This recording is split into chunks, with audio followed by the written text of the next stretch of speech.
ఇంకెన్నాళ్ళు రెంటింట్లో ఉంటాం? సొంత ఇంటి కలను నెరవేర్చుకుందాం. Suman TV biggest property expo October 18th, 19th HSCC Novotel Hyderabad. ఇప్పుడే ఫ్రీ ఎంట్రీ కోసం కాల్ చేయండి.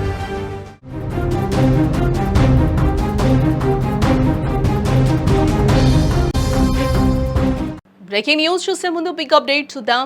హైదరాబాద్ మొత్తంలో ఉన్న బెస్ట్ ప్రాపర్టీస్ అన్నింటినీ ఒకే వేదికపైకి తీసుకొస్తోంది సుమన్ టీవీ. అక్టోబర్ 18, 19వ తేదీన హెచ్ఎస్సిసి నోవాటెల్లో జరిగే సుమన్ టీవీ ప్రాపర్టీ ఎక్స్పోలో best flats, villas, open plots, Deepavali offers and discounts తో అందుబాటులో ఉంటాయి. మీరు విజిట్ చేసి ప్రతి గంటకి ఒక గోల్డ్ కాయిన్ గెలుచుకునే ఛాన్స్ కూడా ఉంది.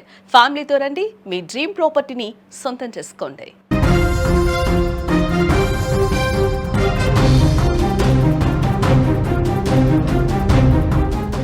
పెళ్లికి ముందు వారిద్దరూ ప్రేమికులు, కానీ పెళ్లి చేసుకోలేకపోయారు. ఇద్దరు వేర్వేరు వ్యక్తులను వివాహమాడి పిల్లలను కన్నారు.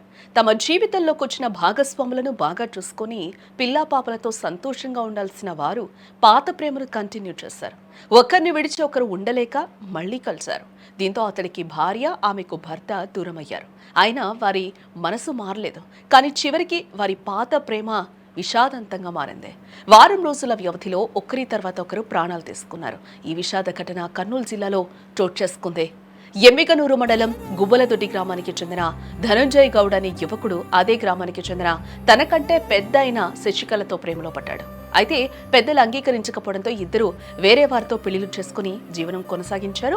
అయితే పెళ్లైన తర్వాత కూడా వారి మధ్య వివాహితర బంధం కొనసాగడం, ఇద్దరు గ్రామాన్ని వదిలి కొద్ది రోజులు వెళ్లిపోవడంతో ధనంజయ్ గౌడ్ భార్య భర్తతో గొడవపడి పుట్టింటికి వెళ్లిపోయింది.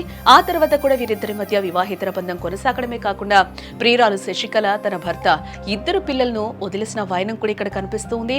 ఈ క్రమంలోనే శశికళ ధనంజయ్ గౌడ్ ను పెళ్లి చేసుకుని ఇంటికి తీసుకెళ్లాలని కోరింది.